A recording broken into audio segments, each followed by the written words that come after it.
संभाजी महाराजांचं कॅरेक्टर समजण्यात ते उतरवताना तुम्हाला काय चॅलेंजेस तुम्ही तर सांगितलं, but studying as a character हे किती चॅलेंजिंग होतं आणि त्याच्यासाठी तुम्ही काय काय एफर्ट्स घेतले? ये फिल्म का मेरे जुड़ने से पहले 2.5 साल से इस पे काम चल रहा था लक्ष्मण सर का, उनके राइटर्स के साथ, हिस्टोरियंस के साथ बैठ के पूरा रिसर्च मटेरियल, जैसे कि आपको पता है ये शिवाजी सावंत जी की जो कादम्बरी है छावा, उनके राइट्स लेके उसी पे ये फिल्म आधारित है।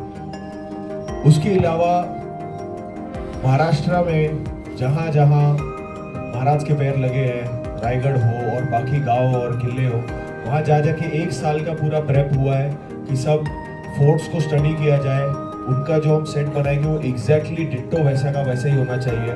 कॉस्ट्यूम्स जितने हुए, जो आप कपड़े देख रहे हो, वो लोकल जो वीवर्स है, कारीगर है, 1 साल लगाए उनसे पूरा बनाने के लिए। ये कपड़े भाड़े पे नहीं ले गए, खरीदे नहीं गए, इनको बनाया गया है एक एक करके, ज्वेलरी बनाई गई है, तो उसमें 1.5 साल का मेहनत लगा। मैं जब जुड़ा इस फिल्म से तो तकरीबन 7 महीने लगे। इसका जो पूरा फिजिकल प्रेप जो मैंने बताया कि घुड़सवारी, बॉडी बिल्डिंग, दाढ़ी बाल बढ़ाना, एक्शन ट्रेनिंग, ये सब कुछ लक्ष्मण सर को रियल चाहिए था। उन्होंने पहले ही बोला था घुड़सवारी में मैं कॉम्प्रोमाइज़ नहीं करूँगा, आप ही को चलाना है और मैं उसमें कोई चीटिंग नहीं करूँगा।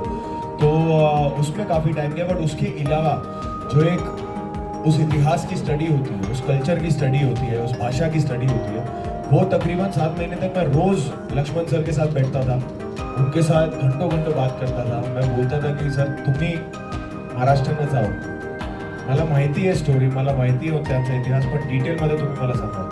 तो वो रोज़ बैठ के मुझे बहुत हिस्ट्री का, सब वो दुनिया का जितना उनके बारे में मुझे ज्ञान दे सकते थे, मैं सिर्फ उनको सुनता था, और वो धीरे धीरे, जैसे ये मैंने कहा कि शेर चाहिए मुझे, वो हमेशा बोलते थे कि छत्रपति शिवाजी महाराज मेरे लिए प्रभु श्री राम है, और छावा जो है वो शेर, वो भिड़ जाता है, वो लड़ जाता है, और वही हुआ था। उनके बलिदान जो उन्होंने दिया है वो अविश्वसनीय है।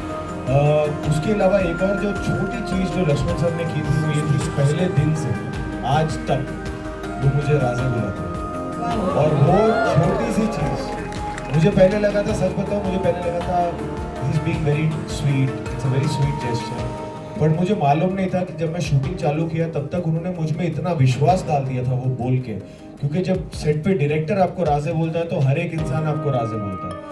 तो वो रोज़, हम लोग 7 महीना शूटिंग कर रहे थे, रोज़ जब आप सुनते हो कहीं ना कहीं आपके सबकॉन्शियस में एक थोड़ी सी ताकत आती है कि हाँ शायद आप ये कर सकते हो, अपना बेस्ट दे सकते हो। तो एक टीम के तौर पे बहुत मेहनत गई है। दिनेश विजन जी हमारे प्रोड्यूसर है मैडॉक फिल्म्स, उन्होंने अपना मतलब जेन्युइनली ऐसे कमाल तरीके से इस फिल्म को सपोर्ट किया है।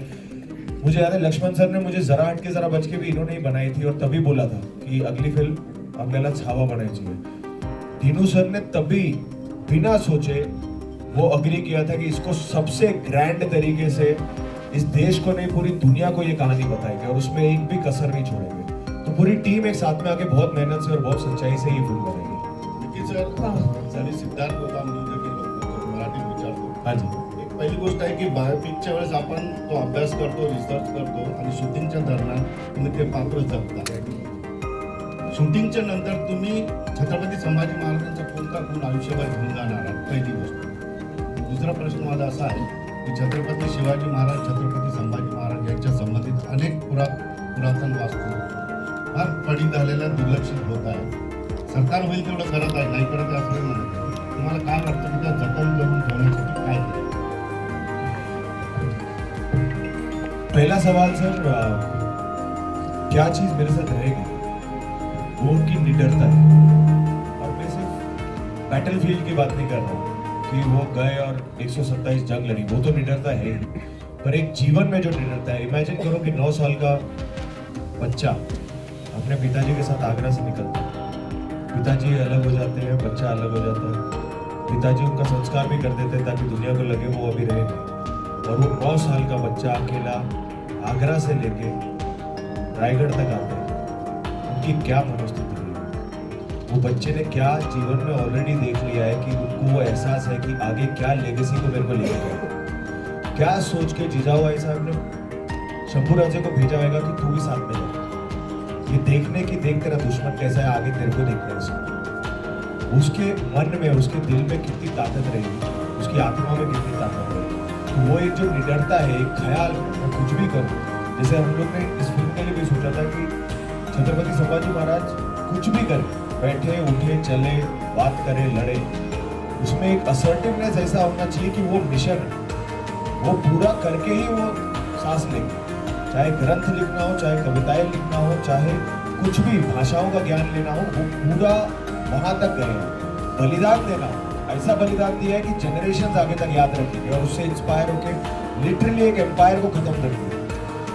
25,000 मावलों की टोली ने लाखों की आर्मी को वापस भगाया था। वो कभी दक्कन में ना जीत पाए थे, ना वहीं पे उनकी मौत हो गई थी। तो वो इंस्पिरेशन जनरेशन तक आगे देने में वो क्या धाड़स होएगा। तो वो उसका एक रेत नुमा भी मैं मानता हूँ अगर मेरे अंदर रह गया और मैं जीवन में उसको निभा पाऊँ, तो वो एहसास, वो अवेयरनेस हमेशा मेरे साथ रहेगी। दूसरा, जैसे आपने कहा, देखिए मुझे लगता है वो एक बहुत ही इंडिविजुअल रिस्पॉन्सिबिलिटी है।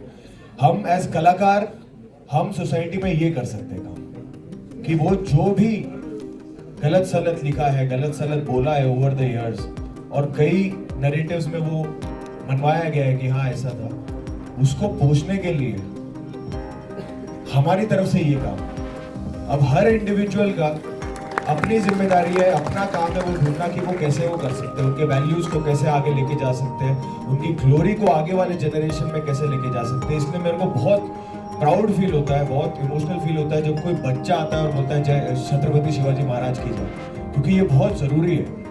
अभी 350 साल तक हम याद कर रहे हैं, पर आगे 350 साल तक भी इनको सेलिब्रेट करना है, इनको याद करना है।